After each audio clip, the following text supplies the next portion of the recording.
시간이 얼마나 빠른지 모르겠습니다. 벌써 한 해가 다 지나갔고요. 이제 1년의 마지막 시간에 우리는 와 있습니다. 이제 몇 분만 지나가면 2025년은 지나가고 새해 2026년이 새롭게 시작이 됩니다. 아마 벌써부터 궁금하실 겁니다. 올해는 우리 목사님이 시간을 맞출 수 있을까? 6년 동안 맞추셨는데 7년째는 맞추실 수 있을까? 그런데 이렇게 바쁘고 힘든 2025년 한 해를 이렇게 마무리하시면서 누가 가장 많이 떠오르시나요? 내가 가장 한 해 동안 힘들고 어려울 때 내 옆에 있어줬던 사람은 누구인가요? 한 해를 마무리하는 이 시간 가장 떠오르는 사람 누가 있을까? 영국의 한 출판사에서 친구란 무엇인가에 대해서 상금을 걸고 설문을 조사해 봤다고 합니다. 영국의 한 출판사는 친구라는 낱말에 대해서 제일 좋은 정의를 내린 사람에게 상금을 걸었다. 수천이나 되는 정의 중 다음 것들이 선택이 되었다. 기쁨은 곱해주고 고통은 나눠 갖는 사람이 친구다.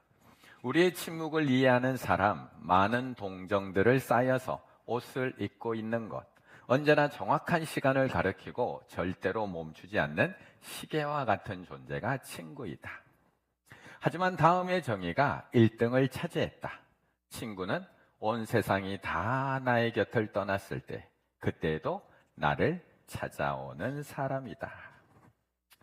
그렇다면 우리 성도님들에게는 이런 친구가 몇 명이나 있으신가요?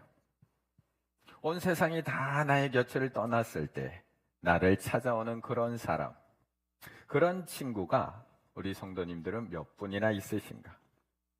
저는 이 친구라는 단어를 들을 때면 예전에 봤던 친구라는 영화가 가장 먼저 떠오릅니다. 너무나 인상적인 장면들이 많아서 그랬는지, 아니면 제가 출연한 영화라서 그런지는 모르겠지만 친구라는 단어를 들을 때면 저는 항상 이 친구라는 영화가 떠오릅니다. 아마 이 영화를 보신 분들은 많이 기억하실 겁니다. 너가 아버지 뭐 하시노? 고마해라 많이 묻다 아이가. 네가 가라 어디요? 다 알고 계시네. 안 본 것처럼 이렇게 앉아 계시는데 네가 가라 하와이 많이 컸네. 그런데 나이가 이만큼 들고 나서 다시 한번 이 영화를 가만히 한번 생각을 해보니까 과연 이 영화 안에 친구가 있었을까라는 생각을 한 번 더 해보게 되었습니다. 예전에는 이 제목만 보고 정말 친구라는 의미를 담은 영화라고 그렇게 생각을 했는데 막상 나이가 들어서 이 영화 내용을 가만히 한번 생각해 보니까 결국에는 누가 누구의 친구였을까요? 동수? 준석? 상택? 충호? 과연 누가 누구의 친구였을까요? 영화에서는 그런 대사가 나옵니다. 아니다. 친구끼리 미안한 게 어디 있노? 라고 이해하고 있지만 결국 그렇게 친했던 친구에 의해서 죽음을 맞이하고 파국에 다다르는 그런 엔딩을 가진 영화가 친구입니다. 그렇다면 이 영화 안에서 과연 정말 누가 누구의 친구였을까요? 누가 누구의? 그렇다면 우리 성도님들은 진정한 친구가 몇 명이나 있으신가요?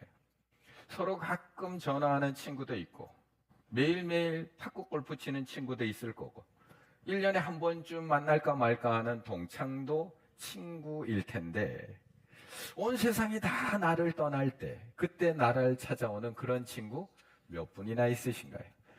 오늘 4장 1절의 말씀을 한번 같이 읽어보겠습니다. 전도서 4장 1절입니다.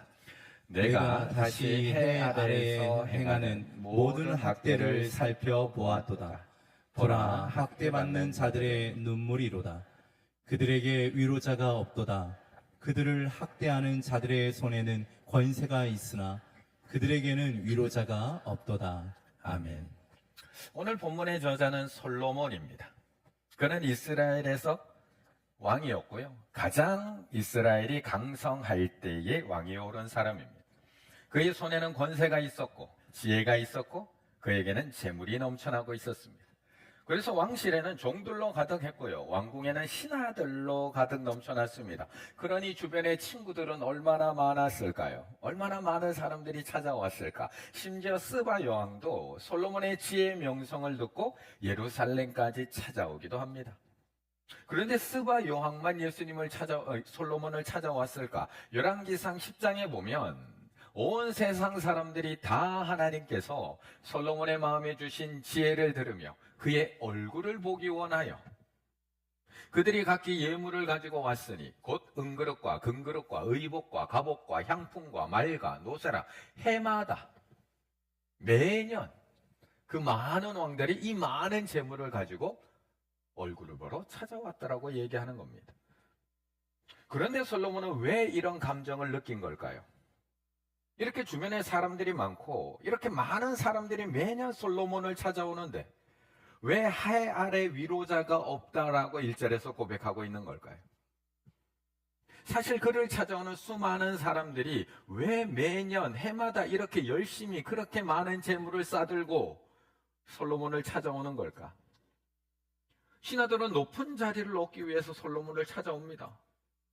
상인들은 더 많은 무역권을 얻기 위해서, 이익을 얻기 위해서 찾아오고, 수많은 나라의 왕들은 더 많은 국력을 얻기 위해서 찾아오고, 그들의 딸들을 통해서 정략적 관계를 맺기 위해서 솔로몬을 찾아옵니다. 솔로몬을 찾아온 스바 여왕도 지혜를 얻기 위해서 찾아왔고요. 수많은 사람들도 솔로몬에게 도움을 얻거나 답을 얻기 위해서 솔로몬을 찾아옵니다. 그러니 솔로몬의 마음은 공허할 뿐입니다. 하루에 수십 명의 사람들이 다녀갔지만 모두가 다 자신의 유익을 얻기 위해서, 뭔가를 얻어가기 위해서만 찾아왔지 아무도 친구가 되어주지는 않습니다. 하루에 수십 명과 대화를 이어가고 수십 명과 식사를 하고 있지만 모두가 자신의 필요를 채워가려고 찾아왔지 아무도 위로해 주려고 찾아오지는 않았다는 겁니다. 그런데 이런 솔로몬만 외로움을 느끼는 것이 아닙니다. 성경을 보면 욥에게도 세 친구가 있었습니다. 예전부터 어려서부터 같이 자라고 공부해왔던 친했던 친구들, 내가 힘들 때면 언제든지 달려와 줄 만한 친구들이 있었습니다. 그래서 그 세 친구는 정말 욥이 공경에 빠졌을 때 고난을 받았다는 소식을 듣고는 한 걸음에 달려옵니다. 한 걸음에 달려와서 그냥 잠깐 얼굴 보고 위로해주고 돌아간 것이 아니라 일주일 동안 욥과 함께 있습니다. 얼마나 의리 있는 친구인지 모릅니다. 오늘 밤에도 성구 영신 예배 마치면 아마 또 친구들끼리 모여 있을 겁니다. 욥기 2장 11절, 그때에 욥의 친구 세 사람이 이 모든 재앙이 그에게 내렸다 함을 듣고 각각 자기 지역에서부터, 가까이 있었던 것도 아닙니다, 멀리 있었는데 거기로부터 이르렀으니 곧 대만 사람 엘리바스, 수아 사람 빌닷, 나아마 사람 소발이라. 그들이 욥을 위문하고 위로하려 하여 서로 약속하고 오더니. 이렇게 위로하려고 달려왔던 겁니다. 그렇다면 이 세 친구가 정말 욥에게 큰 위로와 힘이 되었냐고요? 욥기 16장 2절에 보면 욥은 이렇게 받아들입니다. 이런 말은 내가 많이 들었나니 너희는 다 재난을 주는 위로자들이로구나. 격려와 힘을 주는 위로자가 아니라 그렇게 달려와 놓고는 나한테 하는 말이 도리어 재난을 주는 위로자였다는 겁니다. 정말 힘들 때 찾아온 친구의 말 한마디가 나에게 큰 위로가 되시던가요? 정말 저들이 한 걸음에 달려와 줌이 나에게 큰 힘이 되시던가요? 그렇다면 우리 자녀들은 어떨까요? 지금은 초연결 사회라고 이야기합니다. 이 스마트폰 하나만 있으면 모두가 다 연결되어 있는 세상입니다. 오늘 이 밤에도 다 연결되어 계십니다. 지금도 소식이 주고받을 수 있습니다. 이 세상을 살아가야 하는 우리 자녀들에게는 그렇다면 정말 참된 위로자? 나의 아픔까지도 다 나눌 수 있는 좋은 친구가 우리 자녀들에게는 몇 명이나 있을까요? 그런데 사실 위로자는 없는 것도 그래도 괜찮을 것 같기도 합니다. 친구가 없는 것? 그 정도는 사실 요즘 잘 견딥니다. 요즘은 반려동물도 있고요. 반려 로봇도 나오기 시작을 했기 때문에 위로자 없이도 그래도 버틸 수 있다라는 생각이 들기도 합니다. 그런데 이 세상은 그렇게 홀로 살아가는 우리들을 그냥 내버려 두지 않습니다. 4절의 말씀을 같이 읽습니다. 4절입니다. 내가 또 본즉 사람이 모든 수고와 모든 재주로 말미암아 이웃에게 시기를 받으니 이것도 헛되어 바람을 잡는 것이로다. 아멘. 사실 위로자가 없는 것 괜찮습니다. 지금까지도 이 험한 세상 홀로 버텨왔는데 앞으로도 얼마든지 견디며 살아갈 수 있을 것 같습니다. 사실 누구에게 신세 지는 것도 싫고 그냥 나만 좀 잘하고 나만 건강하고 나만 잘 살면 언제든지 혼자 살 수 있을 것 같습니다. 또 우리 자녀들도 그렇게 키워서 다른 사람 도움 없이도 얼마든지 잘 살 수 있는, 혼자서도 잘 살 수 있는 그런 자녀로 키우고 싶습니다. 그런데 이 세상이 그렇게 호락호락하지 않습니다. 4절에 보니까 내가 또 본즉 사람이 모든 수고와 모든 재주로 말미암아, 내가 가지고 있는 재주, 내가 남한테 잘못한 게 없습니다. 단지 내가 재주가 좀 더 있다는 것, 내가 조금 더 수고해서 조금 더 많이 거뒀다는 것 때문에 이웃에게 시기를 받으니 이것이 헛되어 바람을 잡는 것이로다. 우리는 나만 잘하고 살면 된다고 생각하지만 나만 잘한다고 가만히 내버려 두는 세상이 아니라는 겁니다. 이 시대는 내가 힘들 때 누군가를 위로하기는커녕 가까운 이웃에게 시기받는 시대라는 겁니다.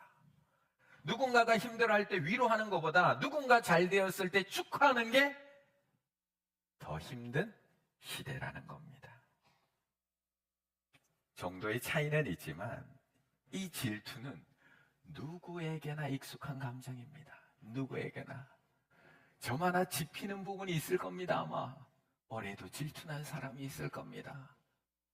이웃이 고급 승용차를 타는 것을 볼 때, 동기가 나보다 먼저 승진할 때 조용하게 싹튼 질투심은 가슴 속에서 점차 커지며 밤낮 없이 우리를 괴롭힙니다. 미국 소설가 고비달은 나의 벗이 성공할 때마다 내 안에 무언가가 조금씩 죽어간다. 농담처럼 말했지만 여기에는 마냥 웃기 힘든 진실이 숨어 있습니다.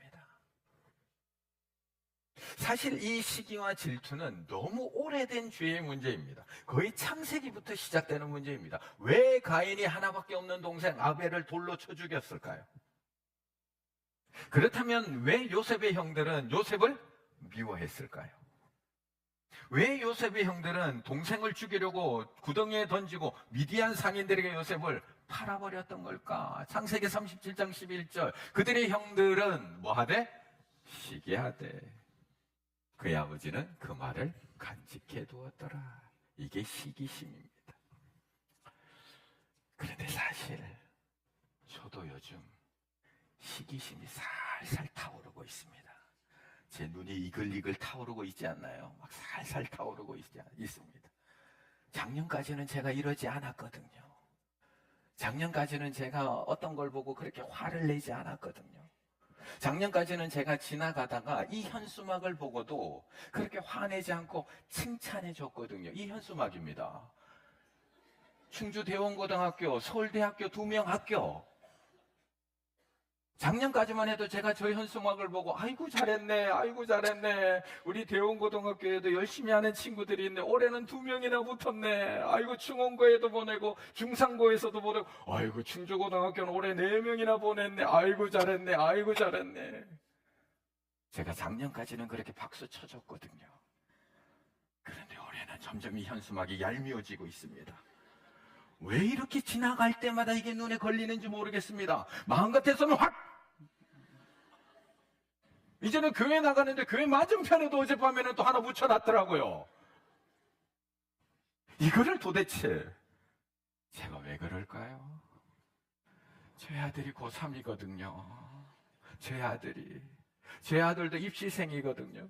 그런데 우리 아들은 현수막이 자꾸 눈에 들어옵니다. 이게 우리의 마음입니다. 남이 집 와서 서울대 들어갔다고 하면 아이고 잘했네, 아이고 잘했네. 함께 기뻐해주고 박수 쳐주고 응원해주면 얼마나 좋을까요?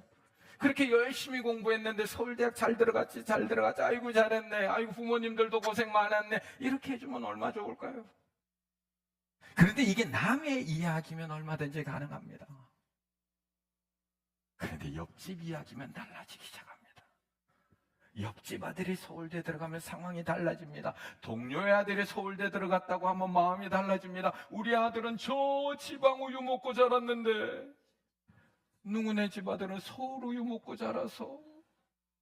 4절, 내가 또 본즉 사람이 모든 수고와 모든 재주로 말미암아 이웃에게 시기를 받으니 이것도 헛되어 바람을 잡는 것이로다.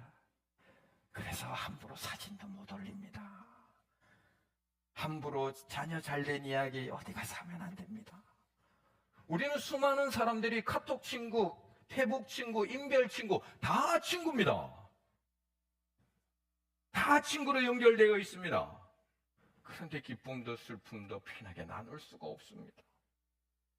그래서 오늘 전도자는 이런 외로운 시대를 살아가고 있는 우리들에게 하나님 안에서 만나야 되는, 하나님 안에서, 그리스도 안에서 만나야 되는 믿음의 동무, 참된 위로자가 필요하다라고 우리에게 말씀해주고 있는 겁니다. 9절의 말씀 같이 읽습니다. 9절입니다.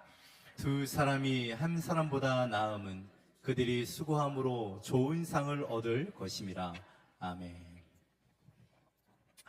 그럼 우리는 어디에서 이런 좋은 친구를 만날 수 있을까요? 아니, 우리는 너무 커버려서 이제 이런 친구 만나기가 너무 힘들어졌다고 하더라도 우리 자녀들은 어디에서 이런 친구를 만나게 해줄 수 있을까요? 우리 자녀들 학교에서 이런 친구들 만날 수 있을까요? 각자 폰 들고 다니면서 그 폰 안에 사는 세상 속에서 살아가고 있는 그 친구들과 정말 마음을 나누고 고민을 나눌 수 있는 친구들 학교에서 만날 수 있을까요? 그럼 학원에 가면 만날 수 있을까요? 아니면 예전처럼 마을, 동네, 놀이터 가면 그 친구들 만날 수 있을까요? 그런데 하나님은 이렇게 외로운 우리들, 혼자 살아가고 있는 우리들, 함께 기뻐해주고 함께 울어줄 친구가 없는 시대를 살아가는 우리들을 보며 늘 안타까워하십니다. 하나님은 창조 때부터 혼자 있는 것을 안타까워하신 분입니다. 창세기 2장 18절, 여호와 하나님이 이르시되 사람이 혼자 사는 것이 좋지 아니하니 내가 그를 위하여 돕는 배풀을 지으리라 하시니라. 그래서 하나님은 홀로 있는 아담을 위해서 안타까워하면서 그의 갈빗대를 취해서 서로에게 힘이 되어줄 하와를 창조하셨던 겁니다. 그렇다면 지금은 우리에게 돕는 배필이 없는 걸까요? 창조 때에만 그렇게 외로운 우리들을 위해서 돕는 배필을 만들어 주셨던 걸까요? 이 땅을 창조하실 때에만 우리에게 돕는 배필, 믿음의 동반자, 서로 힘이 되는 동물을 창조 때에만 만들어 주셨을까? 그게 아니라는 겁니다. 이 시대에도 만들어 주셨습니다. 하나님께서 첫 번째 아담의 옆구리를 슬쩍 찌르신 후에 갈비뼈를 꺼내서 여자를 만드셨습니다. 그 여자를 가리켜 돕는 배필, 히브리어로 에제르라고 불렀습니다. 신약에서 하나님은 그걸로 끝이 아니라는 겁니다. 마지막 아담이신 예수님의 옆구리를 슬쩍 찔러서 피와 물을 쏟게 하셨습니다. 그렇게 하심으로 신부인 교회가 탄생했습니다. 마지막 아담이신 예수님의 신부는 교회입니다. 예수님은 신랑이 계시고 교회는 신부가 됩니다. 교회가 신부로서 바로 돕는 배필의 역할을 합니다. 그런 까닭에 우리는 교회를 소중히 여겨야 됩니다. 하나님은 예수님을 통해 우리를 도와주시고 또한 교회를 통해 우리의 친구가 되어주시고 우리를 도와주십니다. 그래서 믿음의 공동체 안에서 이런 친구를 만나야 됩니다. 우리의 믿음의 자녀들도 예수님의 옆구리를 통해서 세워진 교회 안에서 서로 힘이 되고 서로를 위해서 울어주고 웃어줄 수 있는 믿음의 친구를 만나야 합니다. 제가 이렇게 말씀드리는 것은 우리가 세상 사람들과 훨씬 더 인간성이 좋다는 것을 의미하지 않습니다. 우리가 세상 사람들보다 훨씬 성격이 좋다는 것을 의미하지도 않습니다. 우리가 학교 친구들보다 훨씬 더 욕심이 좋고 인성이 훌륭하다는 것도 의미하지 않습니다.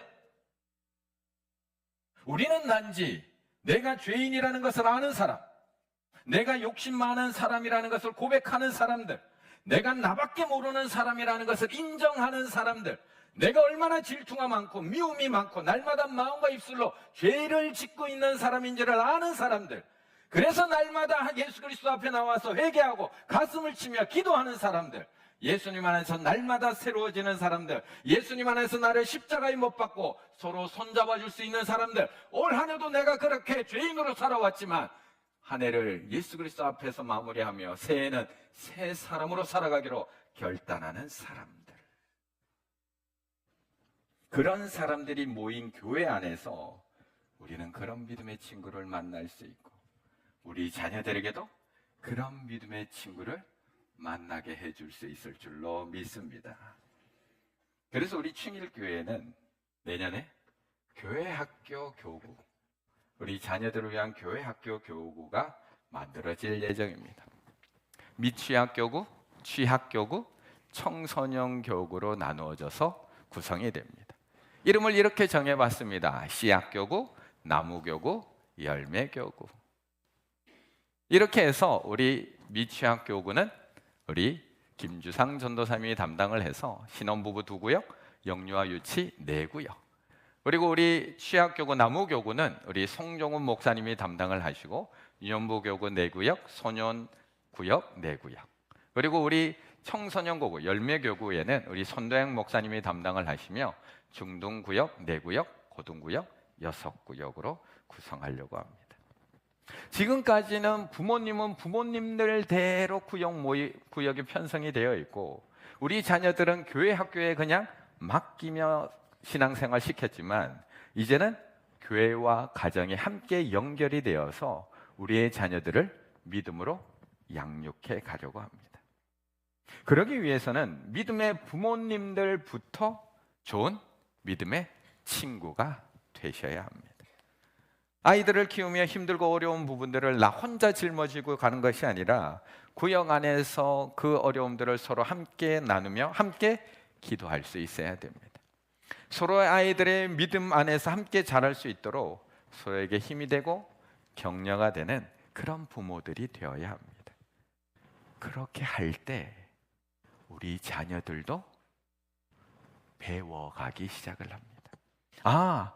이 세상이 나 혼자 살아가는 세상이 아니라 믿음 안에서 함께 서로 격려하고 위로하며 기도해주며 살아가는 거구나. 이 부모님들이 그렇게 구역 안에서 믿음으로 하나 되는 모습을 보면서 아이들도 교회 안에서 친구가 서로 경쟁하는 사이가 아니라 하나님 안에서 서로 돕고 격려하며 함께 자라가야 되는 그런 친구 관계라는 것을 배워가게 될 겁니다.